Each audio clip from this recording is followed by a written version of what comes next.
Then let's see how the page table gets structured. Basically, if we just structure the page table by a straightforward method, so we just allocate the page table contiguously in main memory, it will cost a huge amount of memory space to store the page table. For example, we are dealing with a 32-bit logical address. We assume the page size is 4K bytes, which is equal to 2 to the power of 12. Then the number of page entries will be 2 to the power of 32 divided by 2 to the power of 12, which is equals to 2 to the power of 20, which is roughly 1 million page entries. Suppose each entry occupies 4 bytes of space, because we need to store page numbers and the numbers of a bit for different purpose, as we have mentioned in the previous slide, such as the bits for the protection purpose. After the calculation, the total size of page entries will be 1 million times 4 bytes, which is equals to 4 megabytes. So if we have numbers of processes, so you can imagine how much memory space will be used to store the page tables. So that's the reason why we do not want to allocate a page table contiguously in main memory. But how can we address this issue? Basically, there are 3 approaches, namely hierarchical paging, hashed page tables, and inverted page tables. In the next slides, we will go through them one by one. First, let's see the hierarchical page tables. It will break up the logical address space into multiple page tables. We then page the page table. Down below, this figure gives us an illustration. So firstly, on the outer page table, instead of storing the physical frame, each entry of the outer page table will store the page of a page table. On the second level, each entry of the page of a page table will store the frame. That is a rough idea how we do the hierarchical page tables. Then we use a 2-level paging example to further illustrate the hierarchical page tables.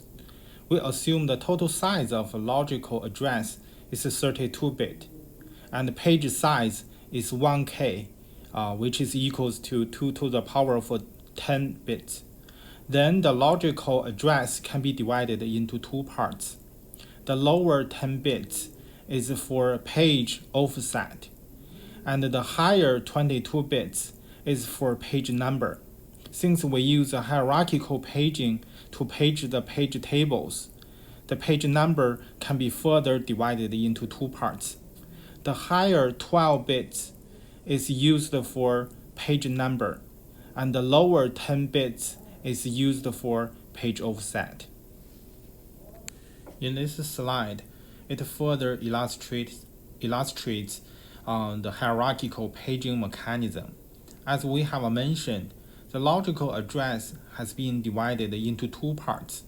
First, 10 bits as the page offset part, which is indicated with D. The other 22 bits as the page number part. Then we further divide the page number into 2 parts. 12 bits P1 as page number part. The other 10 bits P2 as page offset part. Then, when we want to do an address translation, we first look at P1, which is an index into the outer page table. Each entry of P1 represents a page of a page table. Then we look at P2, which is the displacement within the page of the inner page table. And each entry points to a physical frame in the main memory. Finally, we check the page offset D to target the exact physical address on the main memory. For this mechanism, we sequentially check the logical address as P1, P2, then page offset D.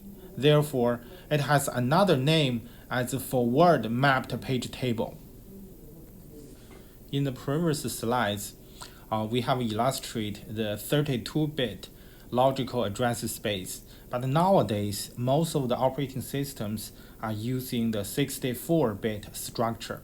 Then let's see how the 64-bit logical address space can be paged with a hierarchical paging mechanism. For 64-bit logical address space, so even with 4K bytes of page size, the page table still has a 2 to the power of 52 entries. So if we use a two-level hierarchical paging mechanism, the inner page tables could be 2 to the power of 10 4 bytes entries, because the page size is 4K bytes. If each entry will occupy 4 bytes, so we can have at most 2 to the power of 10 entries on each page. Then the address would look like this shown on the bottom. So 12 bits for page offset and 52 bits as the page numbers. And then the 52 bits page number can be further divided into two parts. One part with 10 bits is as an inner page part. The rest of 42 bits is outer page part. However, the outer page table has 2 to the power of 42 entries. The size of those entries is 2 to the power of 44 bytes, which is still too large. Next, let's see how can we address this 64-bit logical address space problem. Since the outer page size is too large with a two-level paging scheme, so how about we extend the two-level paging with one level further, which is a three-level paging scheme? The bottom figure gives us an illustration how to do it. So we still have a 12 bits page offset. The inner page is still the same as 10 bits. For the outer page part, we further divided into two parts as outer page and the second outer page. Still, due to one page can only contain 2 to the power of 10 entries, therefore the outer page part will be 10 bits, and the rest 32 bits will be second outer page part. By doing this, we still have a 2 to the power of 32 entries for the second outer page, which is 2 to the power of 34 bytes. It is still relatively large. Another problem is that, so when we want to translate a logical address into a physical address within the three-level paging scheme, in worst case, we need 4 memory access to get the physical memory location. This should be very inefficient. For just one physical memory access, we need 3 extra memory accesses to get the real content there.